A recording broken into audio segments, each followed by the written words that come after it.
قال إن سألتك عن شيء بعدها فلا تصاحبني قد بلغت من لدني عذرا فانطلقا حتى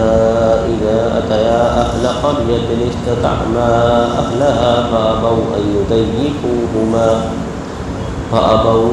يضيفوهما فولد فيها جدارا يريد أن ينقض فأقامه قال لو شئت لاتخذت عليه أجرا قال هذا فراق بيني وبينك سأنبئك بتأويل ما لم تستطع عليه صبرا صدق الله العظيم نحمده ونصلي على رسوله الكريم أما بعد رب اشرح لي صدري ويسر لي أمري واحلل عقدة من لساني يفقهوا قولي اللهم أرنا الحق حقا وارزقنا اتباعه اللهم أرنا الباطل باطلا وارزقنا اجتنابه آمین یا رب العالمین۔ سورہ کہف کا یہ 10واں رکوع اور اس کی یہ 3 آیتیں، آیت نمبر 75، 76 اور 77 اور 78، یہ 4 آیتیں تلاوت کی گئی۔ ان آیات میں حضرت خضر اور حضرت موسیٰ علیہ السلام کا واقعہ اوپر سے چلا آتا ہے، اور گزشتہ آیات میں اس واقعے کی سرگزشت یہاں تک سنائی گئی تھی کہ جب حضرت موسیٰ اور ان کے ساتھی حضرت خضر ایک مقام سے گزرتے ہیں اور وہاں ایک لڑکا ان کو ملتا ہے، حضرت خضر اس کو قتل کر دیتے ہیں۔ اس پر حضرت موسیٰ علیہ السلام یہ ارشاد فرماتے ہیں کہ یقیناً آپ نے قتلت نفسا زکیۃ بغیر نفس، یعنی آپ نے ایک پاکیزہ جان کو بغیر کسی جرم کے قتل کر دیا۔ لقد جئت شیئا نکرا، یقیناً یہ ایک انتہائی منکر اور انتہائی ناپسندیدہ چیز ہے یا غیر شرعی ہے، یہ اللہ تعالیٰ کے ہاں یہ قابل مؤاخذہ ہے۔ قال الم اقل لك انك لن تستطيع معي صبرا، اس پر اللہ حضرت خضر یہ کہتے ہیں کہ میں نے تم سے یہ نہیں کہا تھا کہ بے شک تم میرے ساتھ صبر کرنے کی قوت نہیں رکھتے، یعنی جو واقعات میرے ساتھ اور وہ علم جو اللہ نے مجھے عطا فرمایا ہے، لہذا تم اس پر صبر نہیں کر سکتے، اس کو دیکھ کر کہ وہ کیا حالات اور کیا واقعات ہیں۔ قال ان سألتك عن شيء بعدها فلا تصاحبني، حضرت موسیٰ نے فرمایا کہ اگر اس کے بعد میں نے کوئی سوال آپ سے کیا ہے، اگر میں اس کے بعد کوئی اور سوال آپ سے کروں تو پھر آپ مجھے اپنی صحبت میں نہ رکھیے۔ قد بلغت من لدنی عذرا، یقیناً یہ میرے عذر کا جو کچھ میں عذر کر سکتا تھا یہ پہنچ گیا، مطلب یہ کہ میرا عذر اب اس پر تمام ہوا، یعنی میرے طرف سے آخری عذر ہے جو آپ قبول کیجیے، اور اگر اس کے بعد بھی کوئی سوال میں آپ سے کروں یا کوئی وعظ یا کوئی نصیحت یا کسی ذمہ میں آپ پر کوئی نکیر کروں تو پھر میرا عذر پورا ہو گیا اور پھر میرے ساتھ آپ کی صحبت یا آپ مجھے اپنی صحبت میں نہ رکھیں۔ فانطلقا حتى اذا اتيا اهل قرية استطعما اهلها فابوا ان يضيفوهما، قرآن فرماتا ہے پھر وہ دونوں چلے یہاں تک کہ وہ ایک بستی والوں کے اوپر سے ان کا گزر ہوا، اور وہاں بستی والوں سے انہوں نے چاہا کہ وہ ان کی ضیافت کریں اور ان سے کچھ کھانا طلب کیا۔ فابوا ان يضيفوهما، تو بستی کے لوگوں نے ان کی ضیافت کرنے سے انکار کر دیا۔ فورد فيها جدارا يريد ان ينقض فاقامه، لہذا وہاں ان دونوں نے ایک دیوار کو پایا، یعنی وہاں ایک دیوار تھی جو بالکل قریب تھا کہ گر جائے، حضرت خضر نے اس کو دوبارہ سے کھڑا کر دیا، درست کر دیا۔ قال لو شئت لاتخذت عليه اجرا، حضرت موسیٰ علیہ السلام نے اس پر حضرت خضر کو ایک مشورہ دیتے ہوئے یہ بات ارشاد فرمائی کہ اگر آپ چاہتے تو اس کی کچھ اجرت مقرر کر لیتے اور اس پر کچھ اجرت طلب کرتے ان گاؤں والوں سے۔ ظاہر بات ہے کہ سفر کرتے ہوئے ایک وقت گزر چکا تھا اور کھانے کا بھی کوئی بندوبست نہیں تھا، اور یہ اخلاقی اور شرعی تقاضا ہے کہ جب کسی بستی یا گاؤں میں دیگر لوگ جو باہر قبیلے اور قوم کے آتے تھے اس زمانے میں اور آج بھی، کہ ان کی ضیافت کی جائے، اور نبی اکرم صلی اللہ علیہ وسلم نے بھی حدیث میں بات ارشاد فرمائی ہے کہ کوئی شخص جو اجنبی ہو اس سے بستی والوں کا یا اس قبیلے والوں کا اس کی ضیافت کرنا واجب، یعنی اس کی کھانا پینا، اس کی 3 دن تک اس کی ضیافت واجب ہے کہ وہ اس کا یعنی مضیف کا فرض اس کا وجود ہے۔ لہذا چونکہ گاؤں والوں نے نہ ان کو ضیافت کی، نہ کھانے کو کچھ مانگنے پر بھی کھانے کو نہ دیا، تو اس پر حضرت موسیٰ نے فرمایا کہ اگر آپ چاہتے تو اپنی اجرت لے لیتے تاکہ پھر اس سے کھانے کا بندوبست ہوتا۔ قال ھذا فراق بینی و بینک، اس وقت حضرت خضر نے کہا کہ یہ میرے اور تمہارے درمیان ایک تفریق یعنی فراق اور اب ایک دوسرے سے علیحدگی کا وقت آ گیا۔ سأنبئک بتأویل ما لم تستطع علیہ صبرا، ان قریب میں تمہیں اس بات کی تعبیر بتاؤں گا جس پر تم صبر نہیں دکھا سکے، یا جس پر تم سے رہا نہیں گیا اور تم کہہ گزرے یا تم سوال کر بیٹھے۔ یہ وہ تین گویا کہ بڑے واقعات تھے جو حضرت موسیٰ علیہ السلام کے ساتھ حضرت خضر کی معیت میں پیش آئے۔ پہلا واقعہ خرق سفینہ کا تھا کہ جس کشتی میں حضرت خضر اور موسیٰ سوار ہوئے اسی کو حضرت خضر نے قلع لواحا من سفینہ، جیسے کہ روایت میں آتا ہے کہ ایک تختے کو حضرت خضر نے اس میں سے نکال دیا اور وہاں گویا کہ پانی بھرنے لگا تو موسیٰ نے جلدی سے اس کو روکا اور پھر یہ کہا کہ اخرقتھا لتغرق اہلھا لقد شئت، یعنی آپ نے اس سفینے کو اس لیے توڑ دیا کہ تاکہ اس میں سوار جتنے بھی لوگ ہیں ان کو ہلاک کر دیں، غرق کر دیں۔ اس کے بعد وہ واقعہ پیش آیا جس میں ایک لڑکے کو آپ نے قتل کر دیا۔ تیسرا یہ واقعہ پیش آیا کہ کچھ گاؤں والوں پر آپ نے سے وہاں کھانا مانگا اور اس کے باوجود بھی جب ان کی ضیافت نہیں کی گئی تو وہاں ایک دیوار تھی جو بظاہر گرنے والی تھی، ان کو اپنی قوت اپنے خاص تدبیر سے اس کو واپس درست کر دیا۔ اس پر حضرت موسیٰ نے ارشاد فرمائی کہ آپ چاہتے تو اس پر کچھ اجر اور کچھ اجرت لے لیتے تاکہ آگے کا بندوبست ہوتا۔ اس پر حضرت خضر نے فرمایا کہ اب وہ وقت آ گیا کہ اب میرے اور تمہارے درمیان بہت دیر تک یعنی وہ جو تمہارا عذر تھا وہ پورا ہو چکا، لہذا تفریق اور فراقہ وقت یہ معاملہ پورا ہوا۔ اب حضرت خضر نے اس تعبیر کو بیان فرمایا ہے جو ان واقعات کے پیچھے جو واقعات یہاں بظاہر پیش آئے ہیں وہ کسی یعنی شرعیت کے اندر جو حضرت آدم علیہ السلام سے حضرت محمد صلی اللہ علیہ وسلم پر جتنی بھی شریعتیں آئی ہیں ان میں یہ واقعات شرعی طور پر تو ناجائز ہیں۔ مثال کے طور پر کسی شخص کی ملکیت میں اتنا تصرف کرنا کہ اس کو تباہ، یا مثال کے طور پر کسی ایسی کشتی میں جس میں دیگر افراد بھی سوار ہوں تو اس لیے توڑ دینا کہ تمام لوگ غرق ہو جائیں، یہ غیر شرعی امر ہے۔ تو ظاہر بات ہے کوئی شرعیت کا پاسدار اس کو انجام نہیں دے سکتا، یا وہ شخص جو بظاہر اللہ تعالیٰ کی طرف سے کسی خاص حکم پر یعنی نبی بنایا گیا ہو تو وہ بھی ایسا نہیں کر سکتا کہ کسی خاص یعنی اس سفینے کو توڑ دے، یا اس طریقے سے کسی آدمی کو قتل کر دینا یہ کسی شریعت میں جائز نہیں ہے۔ ناحق کسی جان کو قتل کرنا یہ کسی بھی شریعت میں جائز نہیں رہا، نبی اکرم صلی اللہ علیہ وسلم کی شریعت میں بھی اور نہ کہ اس سے پہلے کی شریعتوں میں بھی۔ اور تیسری بات یہاں ارشاد فرمائی یہ بظاہر غیر شرعی امر نہیں ہے، لیکن اس معاملے میں جو اجرت طلب کرنے کا ایک حق پہنچتا تھا صاحب معاملے کو، اس نے وہ اجرت طلب نہیں کی، تو یہ ایک ایسے امور تھے جو بظاہر شرعیت سے بہت زیادہ متعلق نہیں تھے۔ لہذا اس بنیاد پر یہ کہا جا سکتا ہے کہ حضرت خضر کوئی نبی یا کوئی مطلب پیغمبر نہیں تھے، کیونکہ اگر وہ ہوتے تو وہ ہمیشہ اللہ تعالیٰ کی شریعت کے پابند ہوتے۔ اللہ تعالیٰ نے جو ان کو علم دیا تھا وہ اصلاً ان عوامر یا ان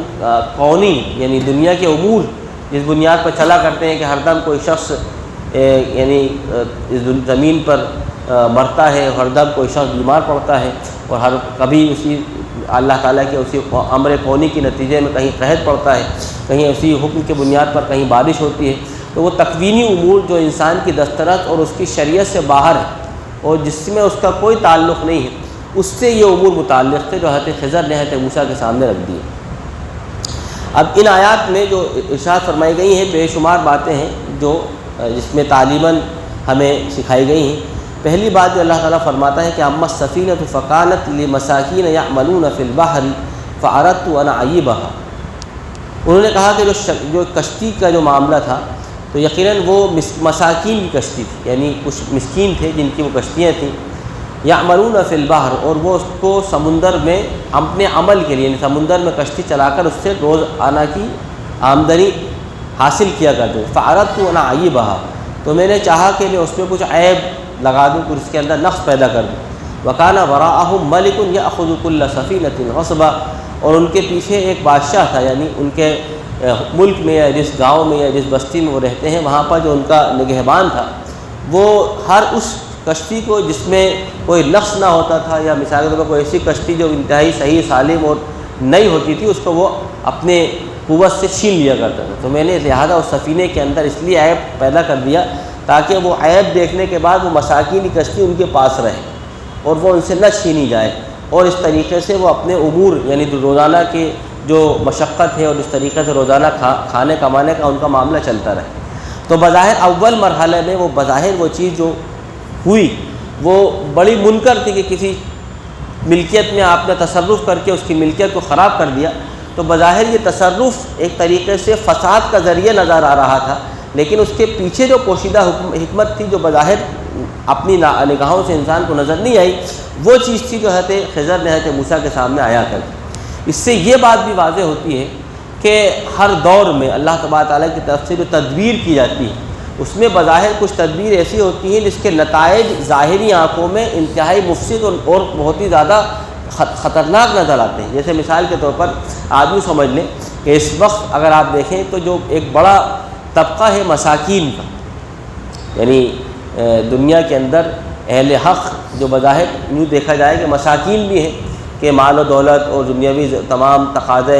زندگی سے اس طریقے سے وہ کمزور ہیں, یا غزہ کے جو مسلمان ہیں یا فلسطین کے جو مسلمان ہیں تو ان کے گھروں کو اس طریقے سے مسمار کیا جا رہا ہے, ان کی زندگیوں کو اس طریقے سے تنگ کیا جا رہا ہے. تو یہ اس لیے نہیں ہے کہ اللہ تبارک تعالیٰ ان کے احوال سے, ان کے معاملات سے, ان کی مشکلوں سے یا جو کچھ مصیبتیں یہود اور مشرکین مل کر ان پر توڑ رہے ہیں اللہ تعالیٰ ان سے غافل ہے یا اللہ تعالیٰ ان کا ہاتھ پکڑنے کو تیار نہیں ہے, بلکہ اللہ تبارک تعالیٰ نے اس کے پیچھے جو ایک بہت عظیم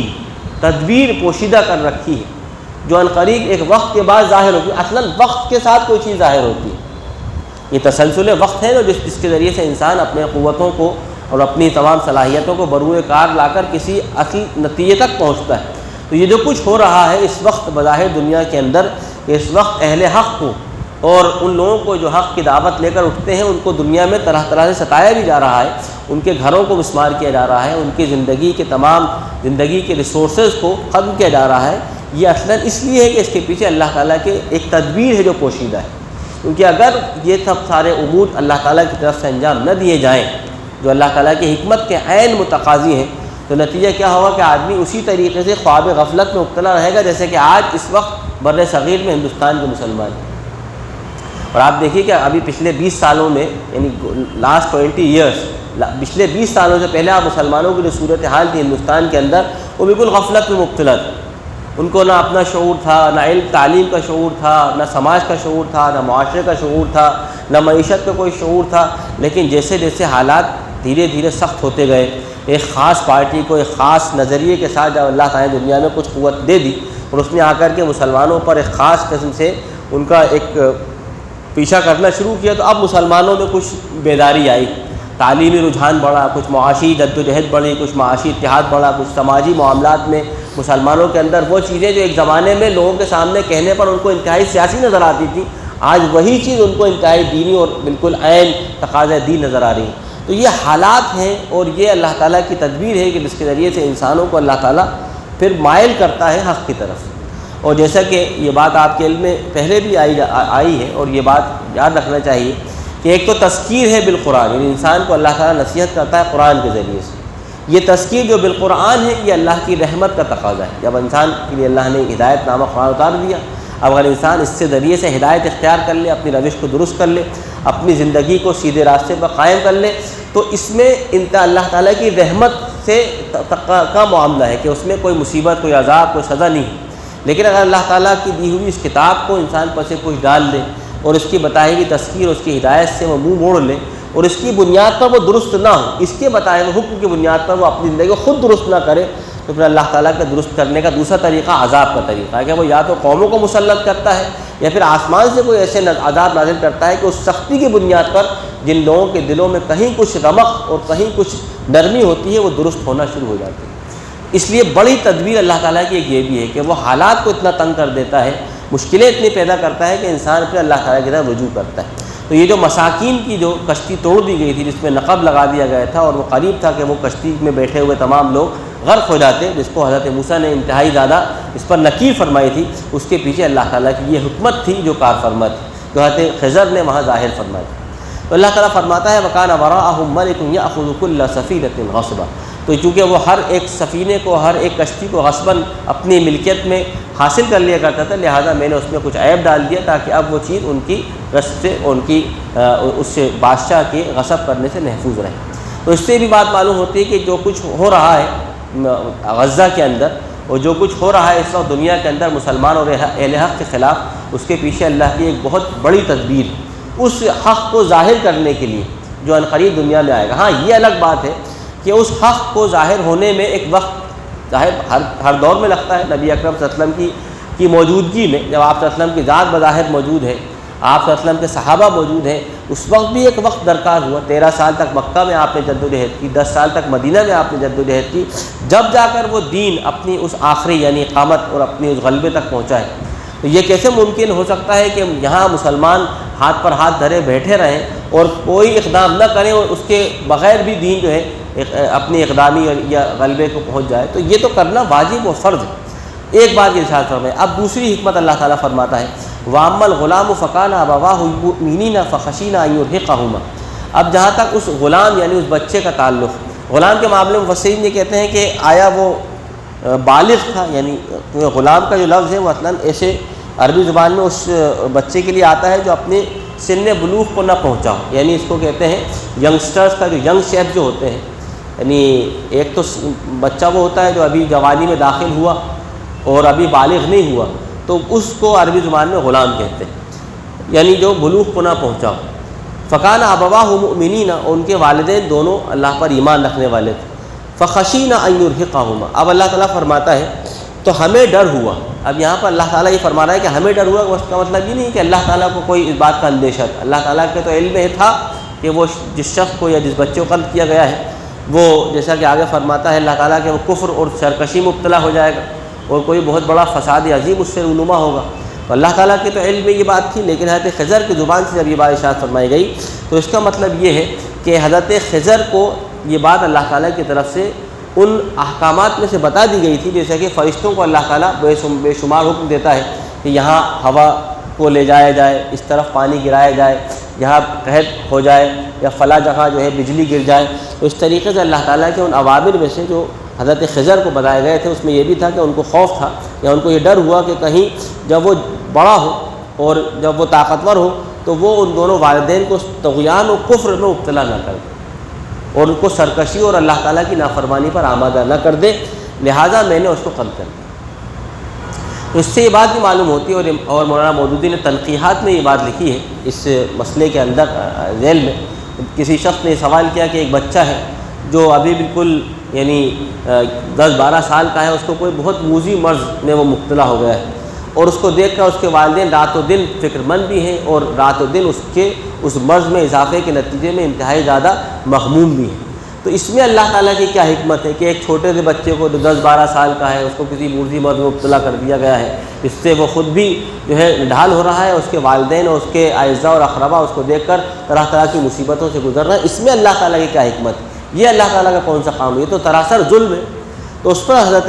یعنی مولانا مودودی رحمۃ اللہ نے اس آیت کی روشنی میں یہ بات ارشاد فرمائی ہے کہ چونکہ اللہ تعالیٰ حکیم ہے اور اللہ تعالیٰ مدبر ہے اور اللہ تعالیٰ کے علم میں ہر چیز اپنے پوری بنیاد یعنی پوری علم کے ساتھ، یعنی اللہ تعالیٰ کے ساتھ وقت کا تو کوئی معاملہ ہے نہیں کہ وقت کے بعد کوئی چیز انسان کے علم میں آتی ہے، نتیجہ اس کے وقت کے ساتھ موقت ہوتا ہے۔ اللہ تعالیٰ چونکہ جانتا ہے وہی خالق ہے، اور اللہ تعالیٰ کے علم ہے کہ اگر اس بچے کو دنیا میں پرورش اور پرداخت کر کے یہ جوان ہوا تو ہو سکتا ہے کہ یہ والدین کے لیے انتہائی شقی اور بدبخت ثابت ہو جائے، ہو سکتا ہے کہ اللہ تعالیٰ کے دین کے لیے کوئی بہت بڑا تھریٹ پیدا کر دے، ہو سکتا ہے یہ دنیا میں فساد اور طغیانی پیدا کر دے۔ اس لیے اللہ تبارک تعالیٰ نے اس کو ایک خاص بیماری میں یا خاص کسی نتیجے میں اس کو ایک وقت سے پہلے ہی دنیا سے اپنے پاس بلا لیتا ہے۔ تو یہ ایک طرف تو والدین کے لیے اللہ تعالیٰ کا صبر کرنے کا ایک بڑا اس کا ایک نتیجہ اور بہت بہتر درجہ عطا فرماتا ہے اللہ تعالیٰ، دوسری طرف اللہ تعالیٰ پھر والدین کو بہتر اور نیک اولاد بھی عطا فرماتا ہے۔ تو یہ اللہ تعالیٰ کی حکمت ہے۔ اللہ تعالیٰ فرما رہا ہے کہ پھر جہاں تک وہ بچہ جس کو میں نے قتل کر دیا اس کے والدین مومنین، تو مجھے ڈر تھا کہ کہیں وہ بڑا ہو کر ان کو طغیانی اور سرکشی میں اور کفر میں مبتلا نہ کر دے، اس لیے میں نے اس کو قتل کر دیا۔ اس سے یہ بات بھی معلوم ہوتی ہے کہ دنیا میں ایک بڑی تعداد جو کسی خاص بنیاد پر بظاہر، یعنی اس سے یہ بھی معلوم، اس سے ہم یہ بھی نکال سکتے ہیں ان آیات کی بنیاد پر اس کا یہ بھی اندازہ لگایا جاتا ہے کہ ہندوستان کے اندر جو ایک بڑی تعداد ہے مسلمانوں کی، یعنی آپ دیکھیں کہ مسلمانوں کا جو سواد اعظم ہے اس میں بڑی تعداد ایسی ہے جو دین سے بالکل بہرہ ہے، اس کو دین سے کوئی تعلق نہیں ہے، نہ وہ یعنی فرائض کا عادی ہے، نہ وہ واجبات کو سمجھنے والی ہے، نہ وہ شریعت کی باریکیوں، تو بہت دور کی بات ہے، شریعت کے مزاج کو سے بھی واقف نہیں ہے۔ بے شمار نوجوان ہیں جو کوئی پب جی کھیل رہا ہے، کوئی کرکٹ دیکھ رہا ہے، کوئی IPL دیکھ رہا ہے، یعنی ایک بڑی تعداد ہے جو اس طریقے سے بدعملیوں کا شکار۔ ہم یہ نہیں کہہ رہے ہیں گمراہ ہے، گمراہ ہونا تو الگ چیز ہے، ہم یہ کہہ رہے ہیں وہ بدعملیوں کا شکار ہے، وہ اللہ کی نافرمانی میں مبتلا ہے، لیکن اللہ تعالیٰ ان کو رزق بھی دے رہا ہے، ان کے تمام ضروریات کو پورا کر رہا ہے، تمام گویا کہ ان کو دنیا میں جتنی کچھ وہ کوشش کر رہے ہیں ان کو ترقی بھی دے رہا ہے۔ تو اس کے پیچھے ہو سکتا ہے کہ یہ حکمت ہو کہ جب اس دنیا کے اندر یعنی جب وہ انقلاب عظیم برپا ہو، اس انقلاب عظیم برپا ہونے کے وقت اللہ تعالیٰ ان نوجوانوں کی شہادتیں وہاں دے دیں۔ یعنی آپ کو موومنٹ، آپ کو ایک موب تو چاہیے نا، ایک اشتہار جو یعنی ایک عملی جدوجہد، ایک سواد اعظم کی جدوجہد کرنے کے لیے کچھ بڑی طاقت چاہیے۔ تو نوجوانوں کی بڑی طاقت ہو سکتا ہے کہ وہ دین پر باقی رہتے ہوئے آخر وقت میں ایک نوجوان زندگی بھر گیم کھیلتا رہا، کیرم کھیلتا رہا، میں کہہ رہا ہوں کہ پوری زندگی اس نے بدعملیوں میں گزار دی، عین وقت پر کوئی اسلامی تقاضا آیا اور وہ آگے بڑھا اور اس نے اپنی جان کو اللہ کے دین کے لیے قربان کر دیا، تو اس کی پوری زندگی اللہ تبارک نے ریوائو کر دی، یعنی اس کی پوری زندگی کو اللہ تبارک نے اس دین کی تقاضوں کو گزارنے والا اور یعنی گویا کہ شہید بنا کر اس کی پوری زندگی کو اللہ تبارک تعالیٰ نے ایک مستحکم اور آخرت میں ہمیشہ ہمیشہ کے لیے جنت میں جانے والا بنا دیا۔ تو یہ اللہ تعالیٰ کی حکمتیں۔ تو ہو سکتا ہے کہ جو بڑی تعداد اس وقت ہندوستان میں ہے، جیسا کہ آپ دیکھ رہے ہیں غزہ کے اندر لوگ شہید ہو رہے ہیں، وہ اپنی جان و مال کو قربان کر رہے ہیں، چھوٹے چھوٹے بچے عورتیں قتل کیے جا رہے ہیں، تو یہ گویا کہ اس بات کی دلیل ہے کہ اللہ تبارک تعالیٰ ان کی جانوں کو اللہ تعالیٰ ایک مقام شہادت عطا فرما کے جنت کے اعلیٰ درجات تک پہنچا رہا ہے، اور اس کے ذریعے سے امت کے اندر وہ ایک احساس پیدا کر رہا ہے جو ابھی تک احساس پیدا نہیں ہوا تھا۔ یعنی ایک طرف تو اللہ تعالیٰ ان نوجوانوں کو، ان ماؤں اور بچوں اور چھوٹے چھوٹے نونہالوں کو گویا کہ شہادت کے مرتبے پر فائز کر کے جنت کے اعلیٰ مراتب تک پہنچا رہا ہے، اسی کے ذریعے سے اللہ تبارک تعالیٰ امت کے اندر احساس پیدا کر رہا ہے، اسی کے ذریعے سے انسانوں کے اندر جو جملہ انسانوں کے اندر ہیومینٹی اور انسانیت نوازی کے جو یعنی بنیادی چیزیں ہیں ان کو پیدا کر رہا ہے۔ تو یہ اللہ تبارک تعالیٰ کی بے شمار حکمتیں ہیں کہ وہ کسی ایک واقعے سے کئی حکمتوں کو دنیا کے اندر پیدا کرتا ہے، اور دیکھنے والی نظریں اور سمجھنے والی باتیں اس کو سمجھتی ہیں، اور دیکھنے والی آنکھیں اس سے اس نتیجے کو حاصل کرتی ہیں۔ تو اللہ تعالیٰ یہ بات ارشاد فرماتا ہے کہ اس طریقے سے میں نے ان کو قتل کر دیا۔ فَأَرَدْنَا أَن يُبْدِلَهُمَا رَبُّهُمَا خَيْرًا، اور ہم نے چاہا، اللہ تعالیٰ فرماتا ہے فَأَرَدْنَا، یہاں پر ضمیر جو جمع کی ہے وہ اللہ تعالیٰ کی طرف رجوع ہے کہ ہم نے چاہا کہ ہم ان دونوں والدین کے لیے، ان کے رب نے چاہا کہ وہ اس کے مقابلے میں بہتر ان کو کوئی یعنی زکوٰۃ یعنی بہتر کوئی تزکیہ کرنے والی، کوئی بہتر کوئی اولاد عطا فرما دے، اور جو ان کی انتہائی محبت کرنے والی، انتہائی شفقت کرنے والی، انتہائی الفت کرنے والی۔ تو اللہ تعالیٰ چاہتا تھا کہ اس اولاد کے مقابلے میں کوئی بہتر چیز ان کو عطا فرما دے۔ تو جو چیز ڈسٹارٹیڈ ہو رہی ہے، جو چیز ختم ہو رہی ہے، جس میں دنیا میں بظاہر ایسا لگ رہا ہے کہ یہ حالات تنگ ہو رہے ہیں، جب زمینیں چھینی جا رہی ہیں، مساجد مسمار کی جا رہی ہیں، مدرسے منہدم کیے جا رہے ہیں، دنیا تنگ کی جا رہی ہے، تو بظاہر ایسا نہیں ہے، بلکہ اللہ تعالیٰ اس کے ذریعے سے کوئی خیر کو تبدیل کرنا چاہتا ہے۔ یہ اللہ تعالیٰ کی حکمت۔ تو ان حکمتوں کو دیکھنے کی اور ان حکمتوں کو تلاش کرنے کی ضرورت ہے، حالات سے اور واقعات سے مایوس ہونے کی ضرورت نہیں۔ یعنی جو کچھ ہندوستان میں ہو رہا ہے یا جو کچھ ہو رہا ہے اس وقت کہ بھائی مساجدوں کو اور اس طریقے سے مدارس کو یا اس طریقے سے زمینوں کو مسلمانوں کی ہتھیایا جا رہا ہے، اس پر ایک ظالم حکومت قبضہ کر رہی ہے، تو بظاہر ایسا معلوم ہو رہا ہے کہ ہمارے پاس تو ہر چیز نکل رہی ہے، ہم بالکل دھیرے دھیرے خالی ہوتے جا رہے ہیں، کمزور ہوتے جا رہے ہیں۔ تو یاد رکھیے کہ اللہ تعالیٰ کی ہر چیز میں اللہ تعالیٰ کی ایک تدبیر اور حکمت پوشیدہ ہے۔ اللہ تعالیٰ نے فرمایا تو ہم چاہتے تھے کہ ان والدین کے لیے ایک بہتر اولاد ان کو عطا فرما دے، جو ان سے انتہائی محبت کرنے والی ہو، انتہائی ان پر شفقت کرنے والی ہو، اور اللہ تعالیٰ کے دین اور اللہ تعالیٰ کی اطاعت کرنے والی ہو۔ اس لیے ہم نے اس اولاد کو جو اس سے پہلے تھے قتل کر دیا، کیونکہ وہ شریر تھی، وہ اللہ کی نافرمان تھی، اس لیے ہم نے اس کو دنیا سے اٹھا لیا۔ اب اس کے نہ یعنی چونکہ وہ بالکل بچپنے میں یعنی غلام کی حالت میں دنیا سے شہید کر دی گئی، لہذا وہ بھی جنت میں چلی جائے گی، اور جو اولاد اللہ تعالیٰ کی طرف سے نعمت غیر مترقبہ کے طور پر یا نعم البدل کے طور پر دی جائے گی، وہ نیک اور صالح بن کر اپنے والدین کی مرتبے میں اور خود اپنے مرتبے میں اضافے کا سبب بنے گی۔ تو یہ سارے واقعات جو قرآن مجید کی آیات میں ارشاد فرمائے گئے ہیں۔ اب اللہ تعالیٰ فرماتا ہے وَأَمَّا الْجِدَارُ فَكَانَ لِغُلَامَيْنِ يَتِيمَيْنِ، اب جہاں تک وہ دیوار جو دو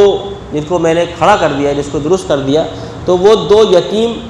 بچوں کی تھی فی المدینہ، جو اس شہر میں رہتے ہیں۔ وَكَانَ تَحْتَهُ كَنْزٌ لَهُمَا، اور اس دیوار کے نیچے ان دونوں کا ایک مخفی خزانہ تھا۔ وَكَانَ أَبُوهُمَا صَالِحًا، اور ان کے والدین دونوں یعنی ان کے والدین جو تھے وہ نیک تھے۔ فَأَرَادَ رَبُّكَ أَن يَبْلُغَ أَشَدَّهُمَا، تو تیرے رب نے چاہا کہ وہ نوجوان ہوں یا اپنی عمر کے یعنی نوجوانی کو پہنچے، وَيَسْتَخْرِجَ كَنزَهُمَا، اور اپنے خزانے کو برآمد کرے۔ رحمتاً من ربک، یہ تیرے رب کی رحمت سے ہے۔ وما فعلته عن امری، اور یہ جو کچھ میں نے کیا یہ سب میں نے اس کو اپنے حکم سے نہیں کیا، یہ سب اللہ تعالیٰ کی طرف سے ہوا۔ ذالک تأویل ما لم تستطع علیہ صبرا، اور یہ وہ تعبیر ہے جس پر تم صبر نہیں دکھا سکے، یا جس پر تم اپنے آپ کو خاموش نہیں رکھ سکے، جس پر تم اپنے آپ کو روک نہیں سکے اور تم نے سوال کر لیا ہے کہیں پر مجھ پر نکیر کر دی۔ اب یہاں پر تیسری بات جو ارشاد فرمائی گئی ہے وہ یہ ہے، اور ان تینوں واقعات کے ضمن میں یہ بات بھی سمجھنے کی ہے کہ آخر دور میں جو فتنے اور فساد دنیا میں رونما ہونے والے ہیں، ان میں جو دو بڑے فتنے ہیں وہ تو جان و مال کے جو اوپر گزر گئے، کہ مال بھی تلف کیا جائے گا اور جانوں کو بھی نذرانہ دینا پڑے گا، جس کا تذکرہ اوپر گزر چکا، کہ مساکین کی صورت میں آپ کی مال کو بھی تلف کیا جائے گا، اس کے پیچھے اللہ کی تدبیر ہوگی کہ وہ بہتر مال عطا فرما دے گا۔ اور اللہ تعالیٰ نے دوسری جو بات مثال ارشاد فرمائی خضر کے ذریعے سے جو واقعہ پیش آیا، اس سے بات معلوم ہوتی ہے کہ آخر زمانے میں شہادتوں کے واقعات بہت پیش آئیں گے۔ جیسے کہ روایت میں بھی آتا ہے کہ حرج یعنی قتل بڑھ جائے گا، قتل ناحق۔ اللہ رسول نے پوچھا صحابہ نے کہ یہ حرج کیا ہے، تو آپ نے فرمایا کہ قاتل کو یہ نہیں معلوم ہو کہ اس نے قتل کیوں کیا، اور مقتول کو یہ نہیں معلوم ہو کہ وہ کیوں قتل کیا گیا۔ یعنی اس طریقے سے واقعات رونما ہوں گے دنیا کے اندر، کہ جیسے کہ آج معلوم ہے ایک بچہ جو ابھی ٹینٹ میں سو رہا ہے پتہ چل رہا ہے کہ اس کو کیا معلوم کہ اوپر سے ایک میزائل گرتا ہے اور وہ زمین میں دفن ہو جاتا ہے۔ تو نہ قاتل کو یہ معلوم ہے کہ اس نے کیوں قتل کیا ہے، کیونکہ ظاہر بات ہے کہ جو حکومتوں کے اعلی کار ہیں وہ اصلاً حکومتوں کے ایجنڈے سے تو نہ واقف ہیں۔ جیسے کہ ابھی جو کل کی جو خبر آ رہی ہے وہ یہ ہے کہ تقریباً اسرائیل کی تقریباً 45% آرمی نے گویا کہ اب آگے بڑھنے سے انکار کر دیا، یعنی وہ یہ نہیں چاہتی کہ اب اس جنگ کو اب اور جاری رکھیں۔ وہ یہ کہہ رہی ہے، آرمی خود باقاعدہ اس پر استعفیٰ دے رہے ہیں، وہ لوگ یہ کہہ رہے ہیں کہ اب ہم یہ جانتے ہیں کہ نیتن یاہو کا مقصد وہ قیدیوں کی بازیافت نہیں ہے، بلکہ اس کا مقصد کوئی اور۔ اس سے معلوم ہوتا ہے کہ اصلاً جو حکومتوں کے ایجنڈے ہوتے ہیں ان کے ایجنڈوں کو نیچے کے لوگ بھی بہت کم جانتے ہیں۔ ایک جنگ لڑنے والا ایک پولیس والا تھوڑی جانتا کہ اوپر کی حکومت کا ایجنڈا کیا ہے، تو وہ تو کسی کو قتل کر رہا ہے لیکن اس کو نہیں معلوم کہ وہ کیوں قتل کر رہا ہے، اس کے پیچھے مقصد کیا ہے، اور جو قتل ہو رہا ہے اس کو بھی نہیں معلوم کہ اس کو کیوں قتل کیا جا رہا ہے۔ تو چونکہ آخری دور میں حرج بہت بڑھ جائے گا، حالات بہت زیادہ دگرگوں ہوں گے، تو اس سے بات معلوم ہوتی ہے کہ سورہ کہف کے اندر یہ بات ارشاد فرمائی گئی ہے کہ آخر دور میں جان و مال کا تلف بہت زیادہ ہوگا، جیسے کہ مساکین کا تذکرہ ارشاد فرمایا گیا اور پھر اس غلام کا تذکرہ ارشاد فرمایا۔ لیکن اس میں تیسری بات جو ارشاد فرما دی گئی وہ یہ بھی ہے کہ اللہ تعالیٰ کی طرف سے کچھ لوگ ایسے ہوں گے جو اس دنیا میں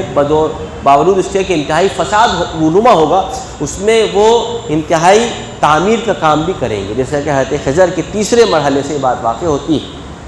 اور اس سے یہ بات بھی ظاہر ہوتی ہے کہ آخر مرحلہ وہی تعمیر کا ہوگا اور ترقی کا ہوگا۔ دیکھیں جیسا کہ حضرت خضر رضی اللہ تعالیٰ عنہ نے یہ بات یہاں پر ارشاد فرمائی کہ اس کے نیچے 2 یتیموں کا خزانہ تھا، میں چاہتا تھا کہ وہ خزانے اپنے سے نکال کر اس سے فائدہ اٹھائیں، کیونکہ ان کے والدین صالح تھے، تو اللہ تعالیٰ نے چاہا کہ وہ تیرے رب کی رحمت سے فائدہ اٹھاتے ہوئے اپنے کنز کو نکال کر اس سے مستفید ہوں، اور یہ جو کچھ میں نے کیا یہ صرف اللہ کے حکم سے تھا، اور یہ وہ تعویل ہے، یہ وہ تدبیر ہے، یہ وہ باتیں ہیں جن پر تم سب نہیں کر سکے۔ تو اس سے بات بھی معلوم ہوتی ہے، اس سے یہ ایک اندازہ بھی لگایا جا سکتا ہے قرآن مجید کی آیات سے کہ آنے والے وقت میں اور اس وقت میں بھی دنیا کے اندر یقیناً کچھ لوگ ایسے باقی رہیں گے جو اس دنیا کی تعمیر و ترقی میں اپنا ایک مثبت کردار ادا کریں گے۔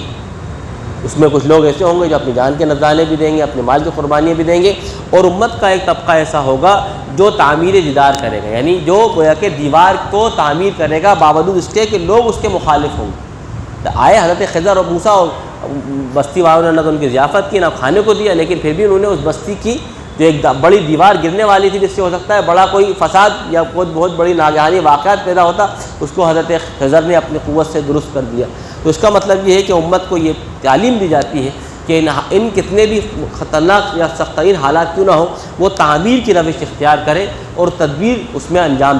دیتے رہیں. یہ بات اللہ تعالیٰ کی طرف سے ان آیت میں ارشاد فرمائی جا رہی ہے. تو آخر دور میں تعمیر اور ترقی کا بھی دور ہوگا اور فساد اور بگاڑ کا بھی دور ہوگا. امت کا ایک طبقہ ایسا بھی ہوگا جو تعمیر و ترقی میں اپنا ایک پازیٹیو رول ادا کرتا رہے گا اور اللہ تعالیٰ کے ہاں وہ محمود ہوگا, اللہ تعالیٰ کے ہاں اس کو اللہ بڑے مرتبے عطا فرمائے جائیں گے. اور اس سے تیسری بات یہ معلوم ہوتی ہے کہ آنے والا جو لاسٹنگ مومنٹ ہے, یعنی اس کو اللہ کے رسول نے فرمایا ثم تکون خلافت علی منہاج النبوہ, کہ پھر وہی خلافت جو اللہ کے رسول وسلم کے نے قائم کی تھی وہ منہاج النبوہ, نبوت کی بنیادوں پر قائم ہوگی. یعنی نبوت یعنی قرآن و حدیث کی بنیادوں پر وہی پھر اللہ تعالیٰ کا دین اس دنیا پہ غالب ہوگا اور اس کے نتیجے میں پھر دنیا میں ہر طرف ایک یوں کہہ سکتے ہیں کہ امن و سکون اور امن و شانتی پھیلے گی. ان کا ان آیات کے ذریعے سے ایک خاص یعنی اس میں ایک ترشح آپ اس سے اس چیز کو استخراج کر سکتے ہیں, نکال سکتے ہیں. اللہ تعالیٰ سے دعا کرتے ہیں کہ اللہ تعالیٰ آیات میں غور کرنے اور فکر کرنے اور آیات کے اندر جو باتیں ارشاد فرمائی گئی ہیں اس میں غور و خوض کر کے ان پورے حالات کا تجزیہ کرتے ہوئے لوگوں کو یعنی نا امیدی سے